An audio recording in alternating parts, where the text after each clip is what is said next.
Hey everybody, I'm Kathy Fielder and welcome to the Fielder Report. Today I'm with dear friend and awesome realtor Jackie Converse. She's with Beth Allman and Associates, and we're here to talk home trends. What's on the horizon for homes, where we're going, where we're coming from, and just it's such a different year. I feel like this has evolved, but it's a huge market for homes right now. I think home has become such an important staple in everyone's life. So tell me a little bit about what you're seeing. I know you've been busy and crazy busy. So since we came out of quarantine, Beth had said, get your roller skates on, and she wasn't kidding. Right. We, as of around my birthday, May 9th, we hit the road running all summer, and it hasn't stopped. We've been having record-breaking months since Well, and July, summer's typically a softer market, right? I and think people were traveling less, they were home more, and just really wanted to find the right fit for what their new lifestyle looks like. So, you know, I think some of the top trends, and not everything's white anymore. Nope. I think that White House, that elusive White House that looks pristine, I think people are seeing that they want a little bit more maybe color, and I don't know if that's because we're around more. something more soothing. Yeah, you know, and something a little more green, just to feel a little more grounded, maybe. Home. Yeah, I think so. And I think, you know, when we bought this house, and you helped us buy it, obviously, I mean, it was a very different color palette, and I did want the white. I just wanted to kind of clean it up and then really have just beautiful textures and that layers goes with of your color. style and the transitional look that you were going for this home. Absolutely. Which in a different modern home, you might want some of the natural wood stains to come out on a lighter tone, not the dark, heavy. Big pops of vibrant color, all of those sorts of things. And so let's talk about that, because obviously in a traditional home, you have certain elements, and then your transitional versus a super contemporary. I mean, what would you say are the major differences between those types of builds? So major super contemporary is not as going to be long lasting. So, and it could be colder. But a modern home, a modern transitional, I would say, will have the warmer tones and have the natural woods, but still incorporate the whites, since that is on trend still. Of course. But then even if you go into a traditional home, people are bringing back color. They're doing wallpaper in their kitchen. Lots of wallpaper, Blues, actually. greens. Lots of wallpaper. And so do you think, which one are you seeing the strongest? I mean, modern was super, super strong for quite a while, but now I think that this more modern traditional is kind of the key point. It's softening. Yeah. Yes, And it's softened. It's not just so much of one decision. Right. Like You can bring in your antique, and it'll still go. Which brings me to a great point, because I think it's really important to understand how important it is to be able to mix old plus new into your environment, into your home.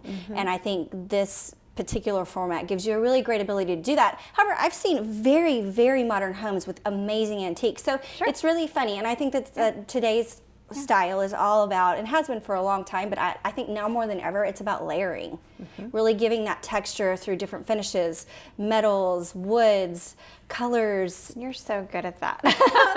That's nice, thank you. Which is what you've done with this home when you bought it. Oh, You had a vision. You came in and you knew.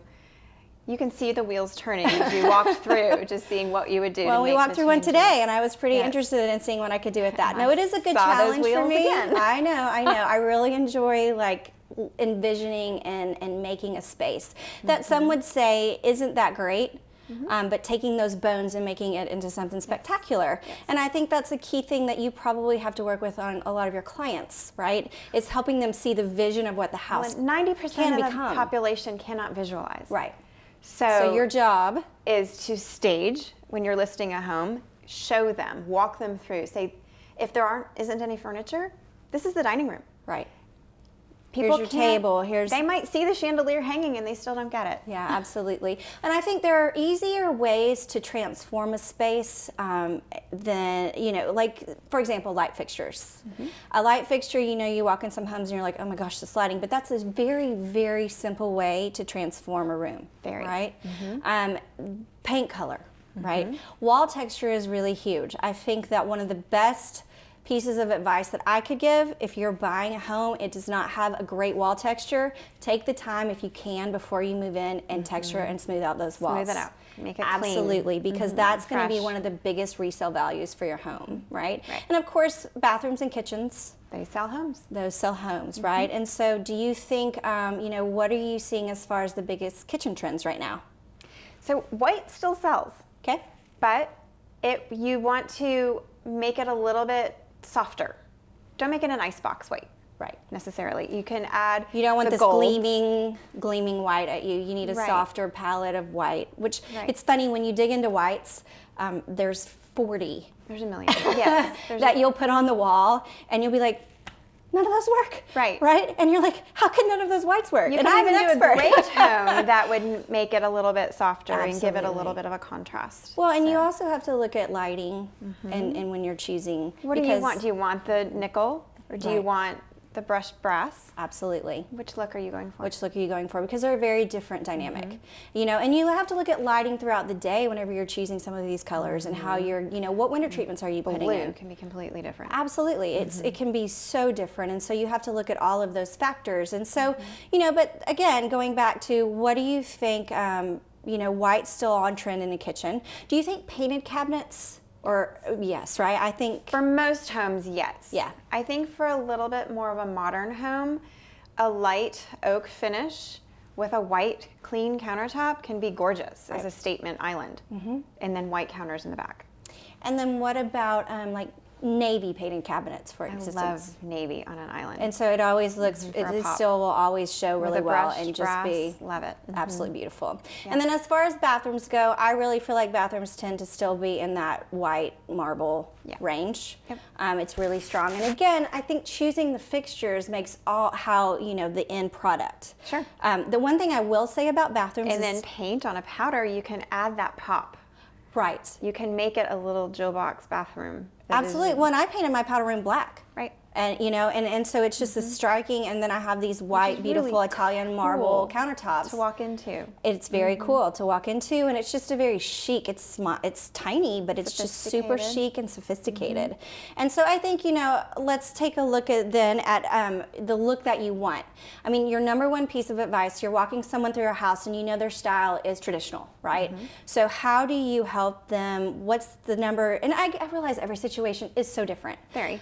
Obviously, and each client's very different. But you know, how do you help walk them through the process? Because some people are going to watch this and they're going to be like, "Oh, that makes so much sense." You know, even if you're just remodeling and you're not buying. Right. So I listen. Oh, that's very simple advice. Because you're like a therapist, really. Right. You're- So I walk through the home. I see I kind of hear how they're talking to each other and how they're talking. Sure. Might live in the home. And then I want to see what rooms will be the rooms that they're going to live in. Right. And then one yesterday we were looking and she was considering tearing down walls. And I said, you might want to let the house breathe with you. Just live in it. See where the girls are going to live. See where they're going to hang out. Right. See how you use your kitchen. But then the flip side of that, which is so true, because I always say, you know, most people just can't move into a house and finish it, right? You might never get it done. Well, that's exactly right. But I mean, it's also very difficult, especially, you know, if she's got two girls remodeling. And so I think you have to look at everyone's situation, but it's something to really consider. For sure. You know, I remodeled this house fully before I moved in, and there's no way we could have lived through that, right? And so it's also knowing your clients and their needs. What you're saying is what you do. And so, but it's something that you should really consider. Or if you're considering remodeling, Right. you know, you've got to be, if you're not going to move out, you have to be very aware of what you're getting yourself into. Yes. It's always going to go over budget. Yep. It's never going to be on time. And there's always going to be a little checklist at the end of so many things that you've got to like call back your contractor or call back the plumber or this or that, right? There's always some little thing that comes up. Always, There's always, touches always. to finish. Absolutely. And so, you know, but I mean, obviously, you know, like I was saying, right now, our homes are just more important than they ever have been. So an open kitchen isn't necessarily something that everybody's looking for right now because Interesting, yeah. we're not entertaining No, of as course much. not. People are working from home, and so they need their private office study. Well, and They- that's a key element to consider because you got dad at home working, mom's at home working, kids got to come home from school or, you know, they're homeschooling and all of these things. And college so- kids might be home, Right. so everybody needs their own space, quiet space, in order to be on a computer. So it's a whole different footprint, a whole different layout that we're looking at today. Yep. And so tell me, you know, I think that being said, we're all at home so much more. We are looking at really big performance fabrics, and I think that's a very smart advice to talk to your clients about, or to whomever, whatever, if you're going to reupholster or you're ordering a new sofa. They've come such a long way. They have, and they're soft and they're beautiful.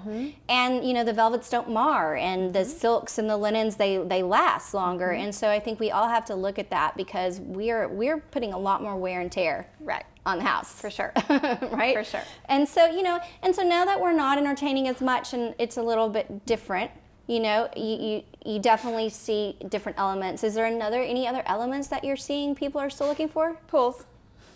Of course, an outdoor environment is everything, right? In the summertime, nobody cared that the pool was heated. Right. But they will once it gets cold. Absolutely. Mine's heated right now, 100%, because what else? I mean, there's not that much to do, right? Right. And so, and we all are, you know, mandated with being outside more, and so an outdoor environment is obviously key to a very happier, like, overall lifestyle. Yes. So, and people also want, you know what's a trend, and I wish I could get some builders on board with doing, is to build a smaller square footage house that has knocked out and has the yard and pool still.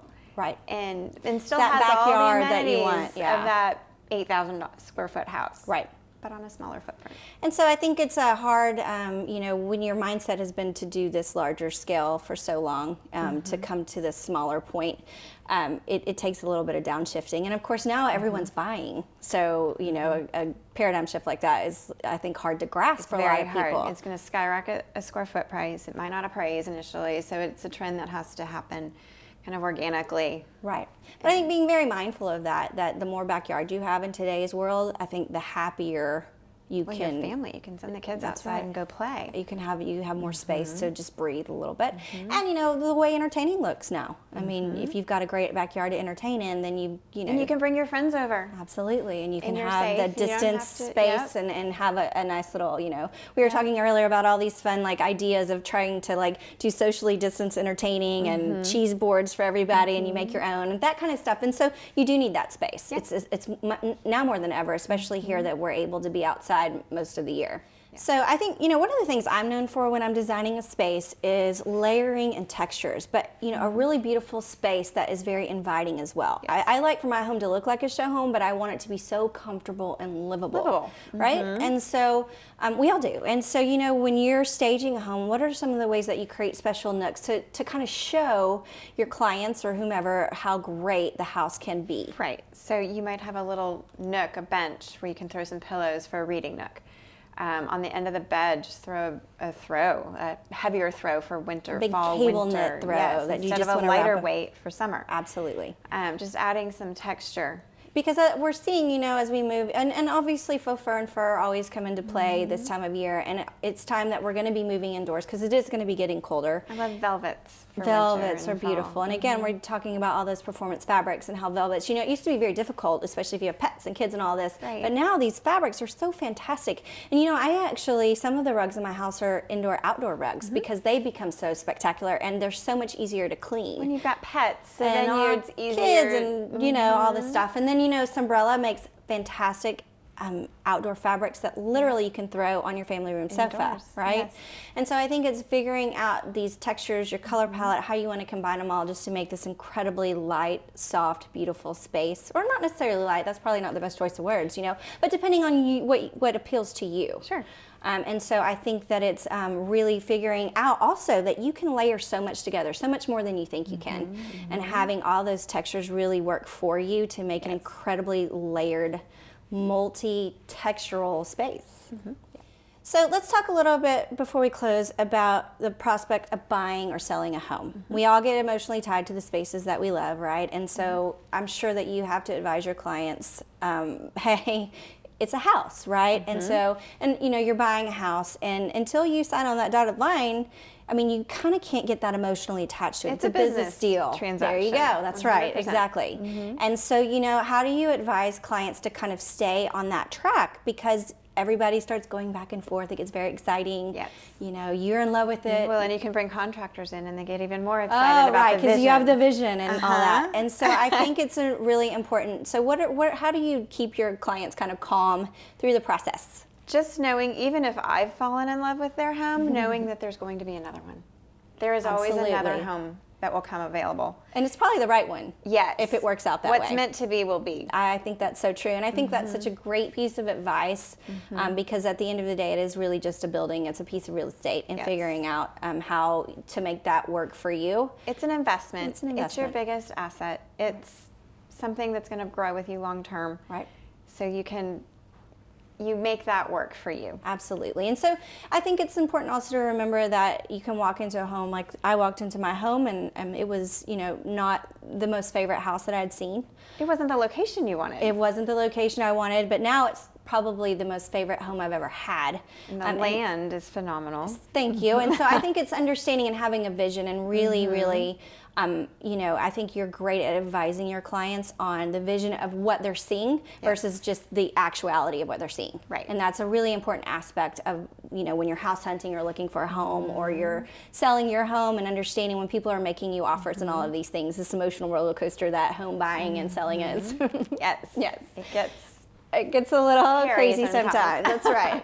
Well, thank you so much, Jackie, for being here with me today. Thank you for having me. I love talking home trends, and I know you're so great at what you do, so I appreciate your time. Thank you. Absolutely. Thank you all for joining us on the Field Report today. If you are on YouTube, do not forget to hit that subscribe button, and we will see you next time.